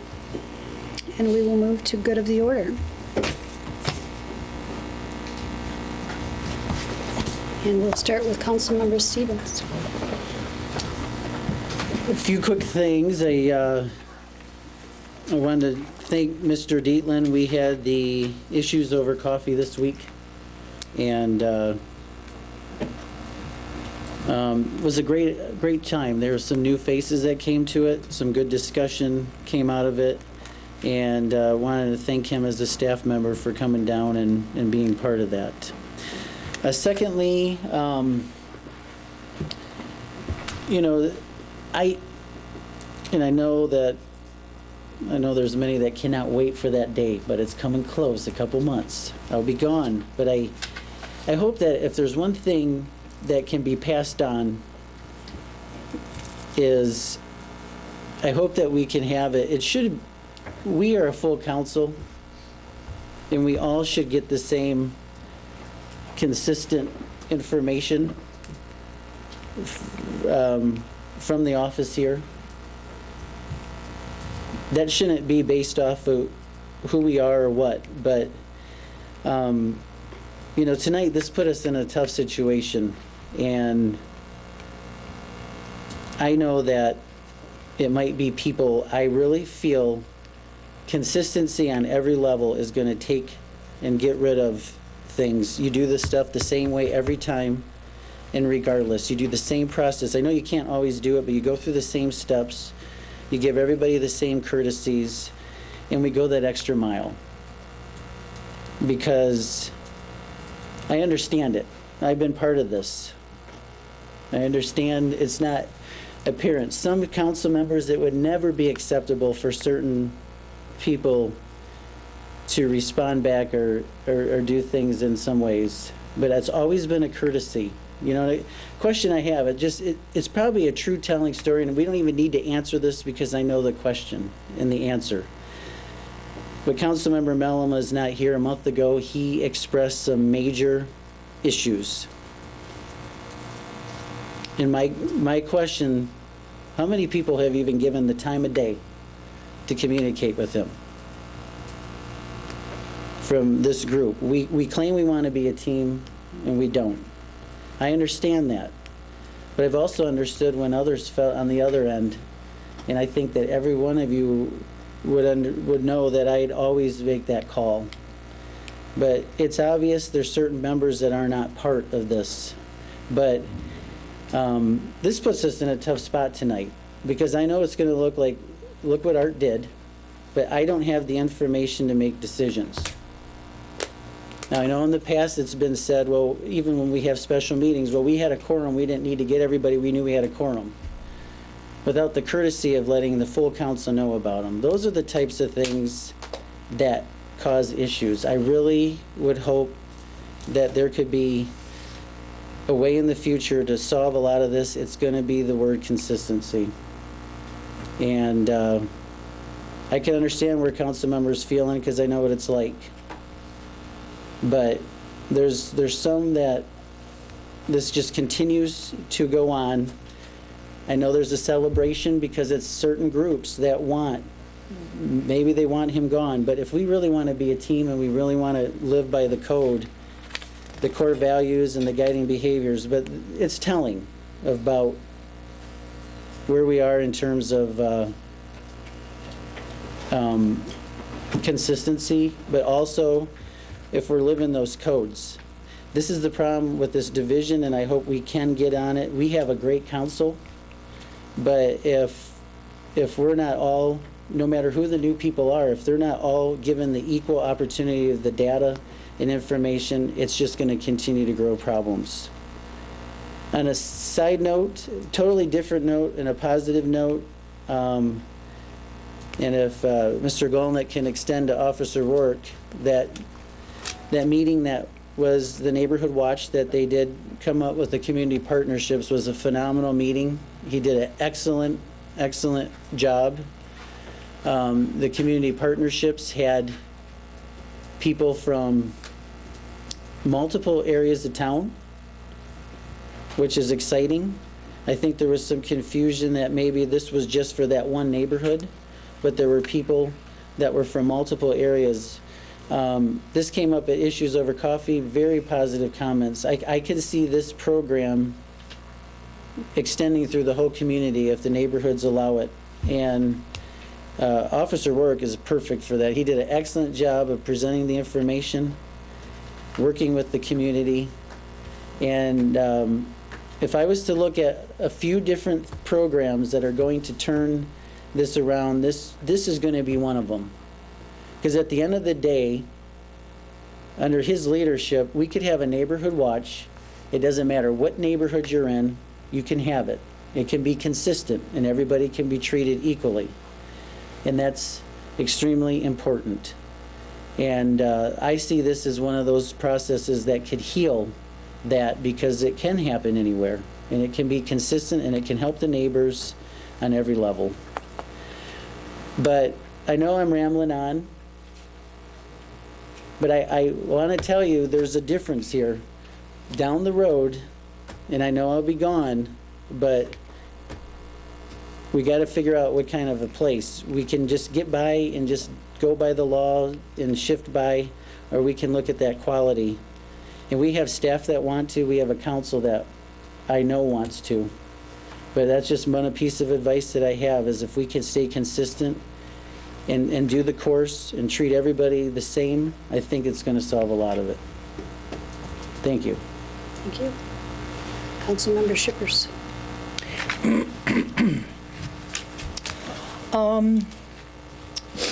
First of all, I don't believe anybody got information before anybody else. I realize that we have busy schedules and work keeps us from doing some things that we'd really like to be able to do and to keep abreast of things. And I appreciate you being at the community meeting last Monday. I had to be at a school board meeting where I work, where I had to present a project that I was part of a project that had been going on for 13 months. So I missed that. So I understand that there are things that keep us from doing those certain parts of what our job is. But it's, nobody got emails that everybody didn't get. That doesn't happen. There is not extra information being disseminated that some people are left out of. That is not happening. I know that there's this conspiracy theory that is going on, that certain ones of us are like in cahoots and getting all the inside track and leaving others out. The reality is that we've accomplished a whole lot despite continuous obstruction from some members.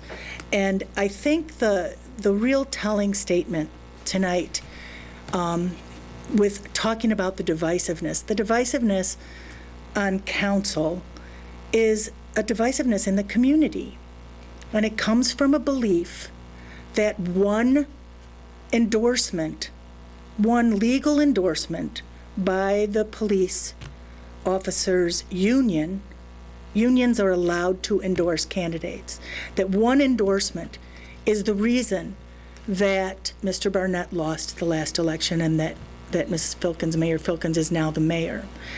And if you believe that is the one reason, then you are forgetting the years prior to that.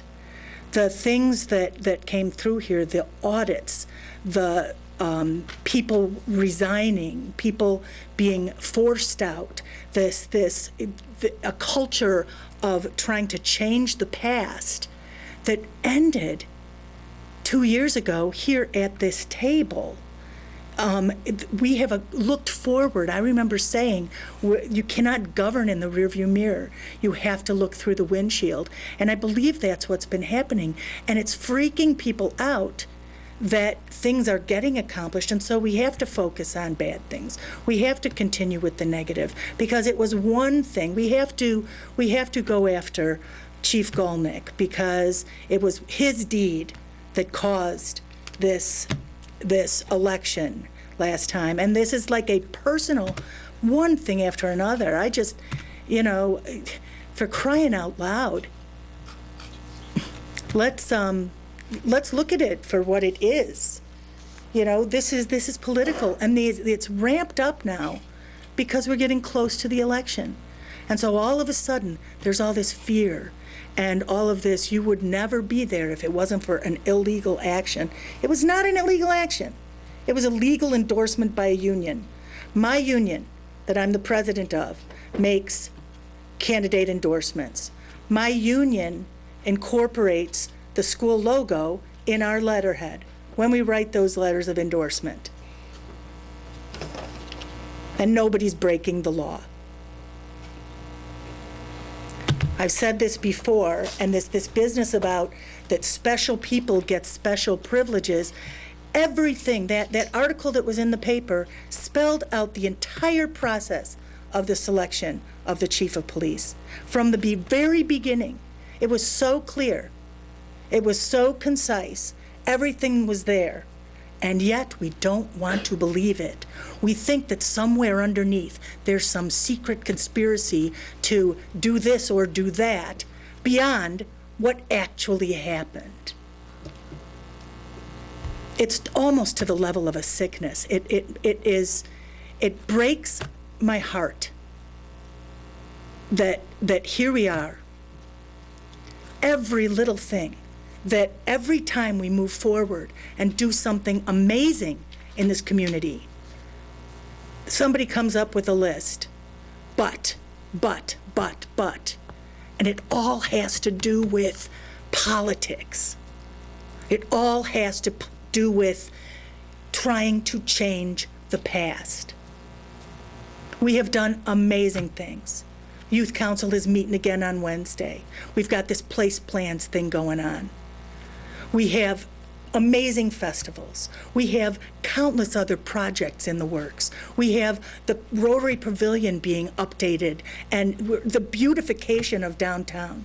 We have people volunteering to be on committees and boards every week. Every time we meet, there's more and more people volunteering to be part of the city.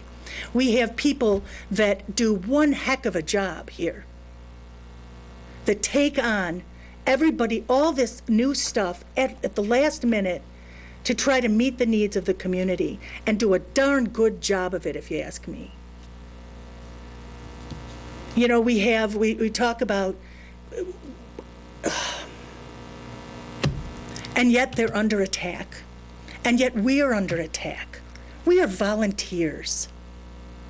We are here because we care about our community. Every single one of us. Every single one of us. We are here because we feel like we can put in the time and the energy to make decisions that help make our community a better place. Every single one of us. Nobody is here trying to grab this or that or underlying conniving little politic things. You've learned that someplace else because that is not happening here. And I know the expression, I know because Councilmember Spolman and Mayor Filkins and I often vote the same way on things, that there's names for us out there. I've heard this from the community. I know what people call us. Misogyny, that's what that is.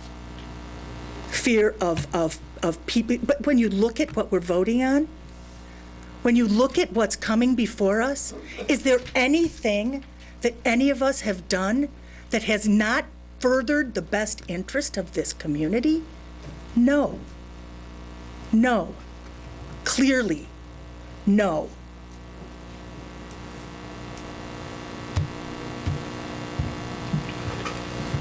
Councilmember Spolman?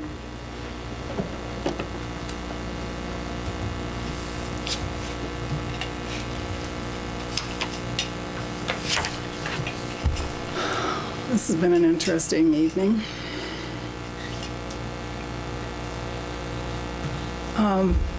She's right. We do this because we love the community.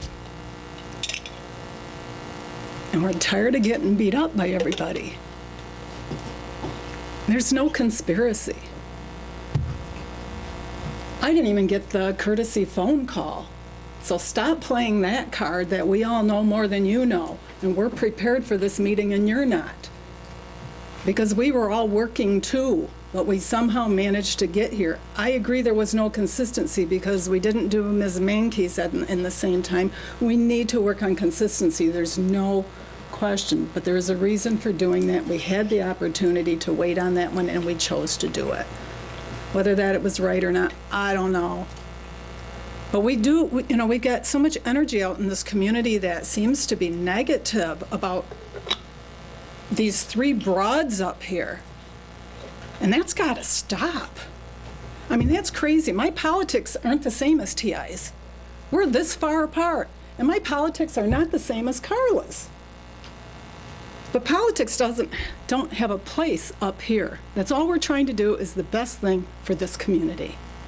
We study our issues, we come forward, and we want to make the right decisions, and we vote based on what the right decision is for this community. Not on anything else and anybody's, yanking on somebody's chain somewhere. If people don't feel like they're being listened to, if people feel like we're making decisions regardless of what they're saying, then we need to keep working on that so that we can continue to communicate. Because we're not that much different. And I think that we can all come to some agreement on a lot of really good things for this community. But we have to get over that thing that happened 2 years ago. We have to get beyond that and move forward and start working more collectively. I loved Harry's comments. Thank you. I mean, you sat here tonight and you got upset like the rest of us did because, for the umpteenth meeting in a row, we got beat up. Here's a great example. Let's see how many FOIA requests we can put in front of the community. Here, I'll help.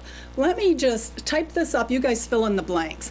I got an idea. You put a FOIA in for that, and you put a FOIA in for that, and you put a FOIA in for that, and you put a FOIA in for that, and just keep beating them up.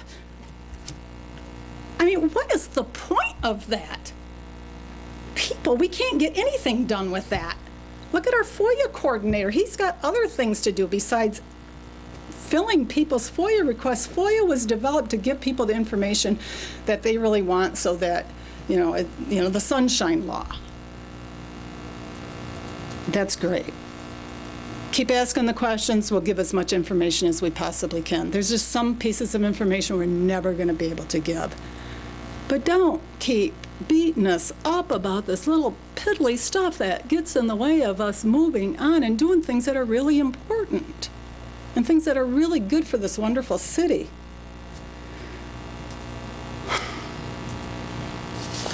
And we promise to continue to work on consistency, to continue to work on quality. Councilmember Stevens, you're not going to be around, like you said, in a couple of months. I hope I'm going to be around, but I don't know that. I won't know that until after November 3rd. But I want us to move forward with some really strong goals about working on the quality of this city. We used to be known as the city of quality, and I think we can all work on that and put some very strong goals in front of us to do things on a timely basis, to do things consistently, to communicate better. We can do this, but we need the support of everybody in order to do that.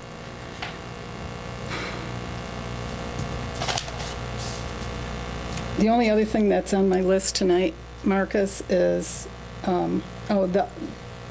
we've talked a lot about it. I hope in your comments you can provide us an update on the Neighborhood Watch program.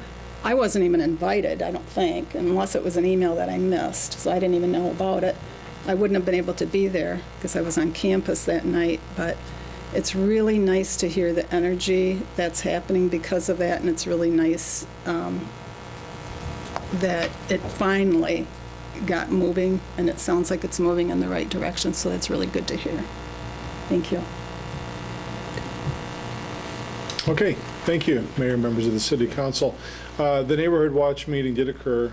We had advertised it to the general community as a whole. There was a release on Facebook, and I think there was also a release to the media about a meeting at Lincoln School. It took place, I believe, last week on Monday.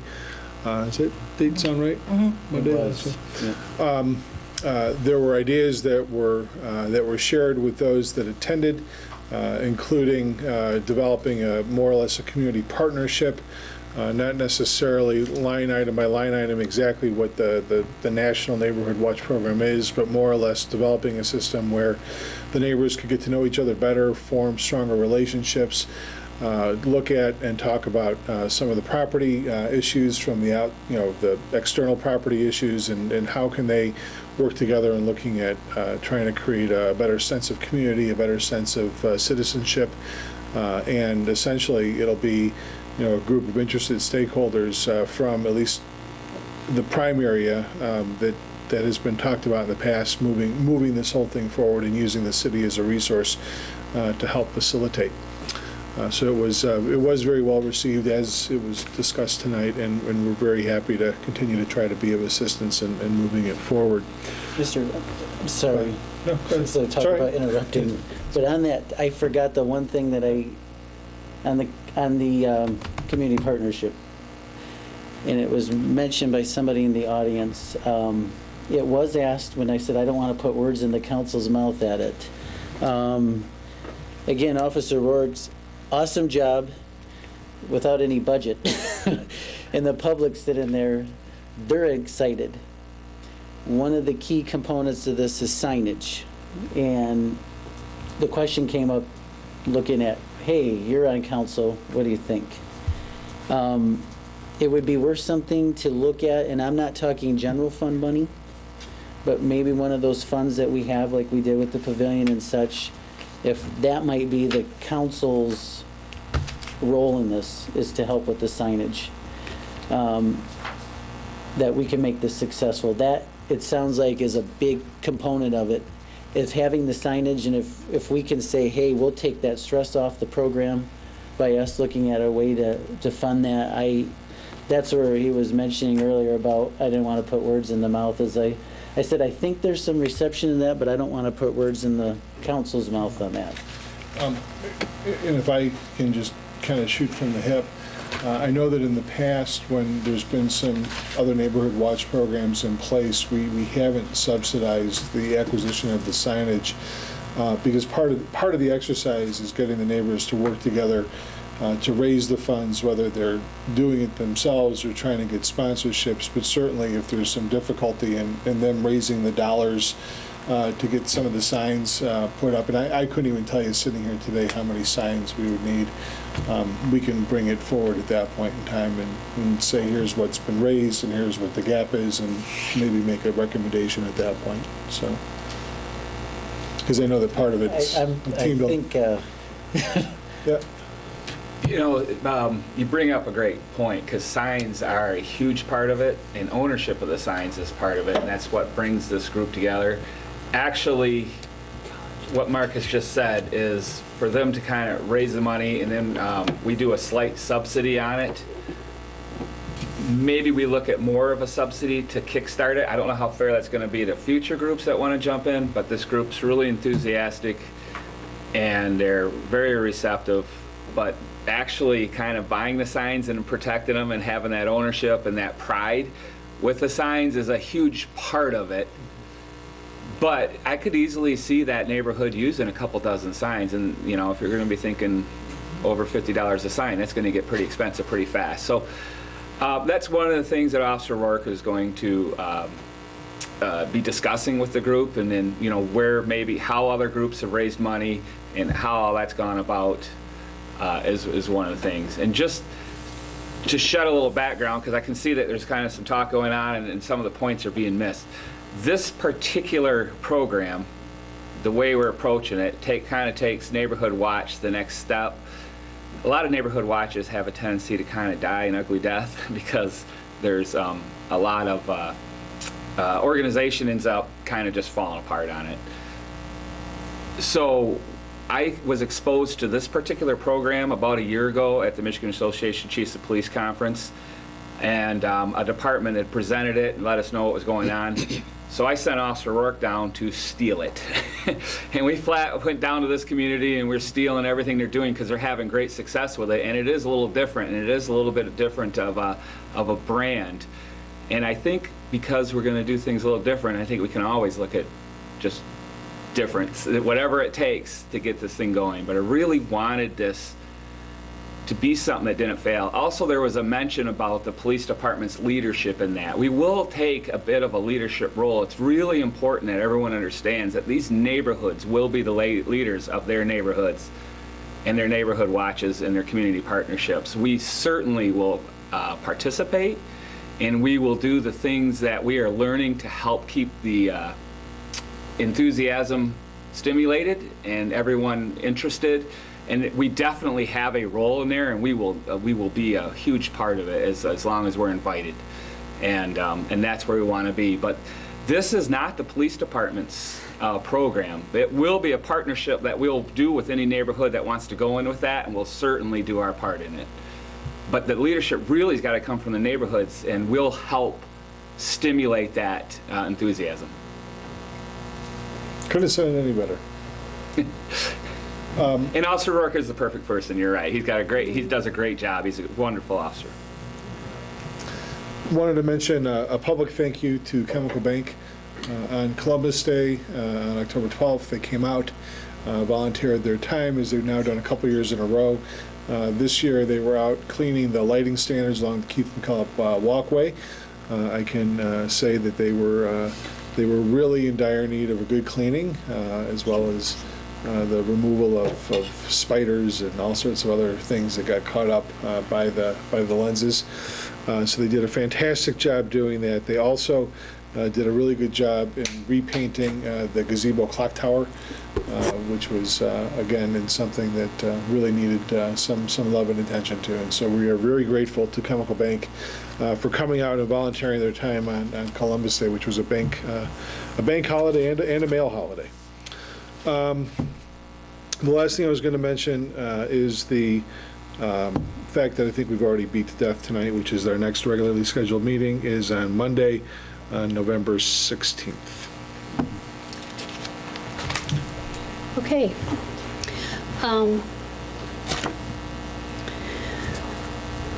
Well, I think that we've done some pretty mighty things together, even though we've had some difficult conversation in the room this evening. But we've got a lot of work to do. And so we need to keep our focus on business, and that's what our job is up here, to work with the city staff and focus on the things that we need to move forward and keep the community going, because there's a lot of opportunity right now that we don't want to lose. I did want to talk a little bit about some of the events that have happened in the last few weeks in Cadillac. Just Saturday evening, the YMCA held an event called Dancing with the Y-Stars. It was an incredible event that held over 600 guests. That didn't count all of the people who volunteered to make that event happen. Not one single group of people in this community pulled that off. The community pulled that off. And they raised at that event almost $30,000 for the YMCA. And that money is going to benefit the children in this community, and we should all be very, very proud of that. Another event that took place was the KISS Homecoming, the 40th anniversary. Now, I'm not a KISS fan, but I got involved, and I said that I would do whatever they needed me to do, and I had fun. And one of the things that struck me about that event was, here we are 40 years later, in this class, it's like it was yesterday that they graduated from high school. They have stayed close. They talk about how their family, and the event that took place last weekend brought this entire community together. And it was a lot of fun. And doesn't matter who you are, where you come from, and it wasn't just people from Cadillac, it was people from all over the state and people from all over the United States. And so that is really exciting for Cadillac. I forgot to mention too, that at the event Saturday evening, the Dancing with the Y Stars, they had a guest speaker. And it was a young lady who actually sits on our youth council. Her name is Marin. And she talked about how she has found her way in this community. And she explains that she was an introvert, but through programs like they have out at the YMCA, she's really come into her own. She stood up there like a professional speaker on Saturday evening in front of over 600 people and talked about how proud she was to have the opportunity to sit here in the council chambers once a month and to participate with this group of young people who are on the mayor's council. That's how things come together. And I was really proud of her. And I'm not going to be here Wednesday because I have something else going, but I want you. Yeah, and when I see her next time, I'll tell her. We also had a color train that pulled into Cadillac. We have had a beautiful fall. And on Saturday, I was down and we had a whole group of people that were meeting this color train coming in here from Mount Pleasant. And there were tons of people. We were supposed to greet him and give him flyers, but there were so many people. And I talked to Joy Van Drie from the Visitors Bureau, who, by the way, pulled off that KISS event and the color train and so many other things that are going on in this community.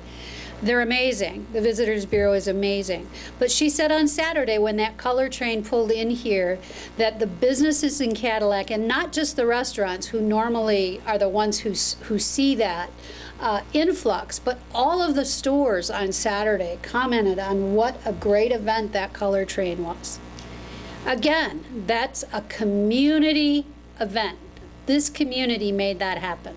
Not one person, not one group, not one organization. It was a community that welcomed that train into Cadillac, and there were a lot of happy people that got off and got back on that train. The Community Watch planning meeting, I'm really excited about the fact that that is taking off, and I too apologize that I wasn't at that meeting. I worked all that day, had a planning commission meeting, and many of you know, I mean, we all have 5 different things on our calendar at one time, but I'm excited for this program. And I've heard good things from the people who are in the neighborhood, from the police department, and now from the council members. So it's going to be a success, I just know it. And that's all I have for this evening. So one last note, we filled another volunteer seat tonight. I'm excited about that.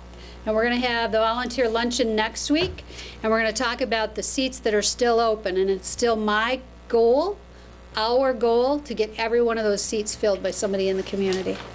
With that, I'm going to adjourn the meeting for this evening, but we have to go into closed session, so I'm going to need a motion to do that. And if I may read it for the benefit of the council. Thank you. The request this evening is to go into a closed session to discuss a written confidential legal opinion with the city attorney regarding Richardson v. City of Cadillac, Wexford County Circuit Court Case Number 14-25321-CZ, to discuss pending civil litigation in the case of City of Cadillac v. Michelet Corp., Wexford County Circuit Court Case number 14-25602-CH, and to discuss the purchase and acquisition of real properties. It's also my request to invite Jeffrey Dietland, our Utilities Director, for the last portion, or for that portion regarding purchase and acquisition of real properties. I'll make that motion. Support. Sandy, could we have a roll call, please? Councilmember Spolman? Yes. Stevens? Yes. Melama? Shippers? Yes. Mayor Folkers? Yes. Motion carries.